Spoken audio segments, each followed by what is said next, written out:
ওমর ফারুক রাদিয়াল্লাহু আনহু অর্ধ দুনিয়ার প্রেসিডেন্ট, এই কথা শোনা মাত্র কলিজা যেন ভয়ে কেঁপে উঠল। তিনি বললেন, কি বলো, তোমার যে অবস্থা, তুমি কি খলিফার দরবারে যাও নাই? সেটা কি জানাও নাই?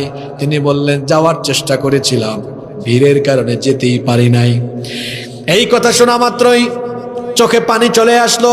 তিনি বললেন, মাগো তুমি অপেক্ষা করো, দেখি তোমার জন্য কিছু করা যায় কিনা। দৌড়াইয়া দৌড়াইয়া তিনি বাইতুল মালে গেলেন।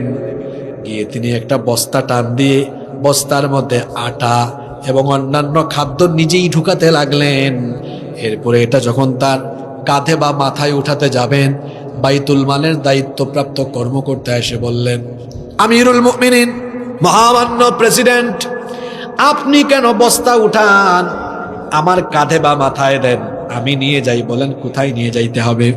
তিনি বললেন, তুমি বস্তাটা ছাড়ো, আমার বোঝা আমারে উঠাইতে দাও, কারণ যে দৃশ্য দেখে এসেছি, কিয়ামতের দিন আমার বোঝা তুমি তো উঠাবে না, আমার হিসাব আমাকে আল্লাহর কাছে দেওয়া লাগবে। আল্লাহু আকবার।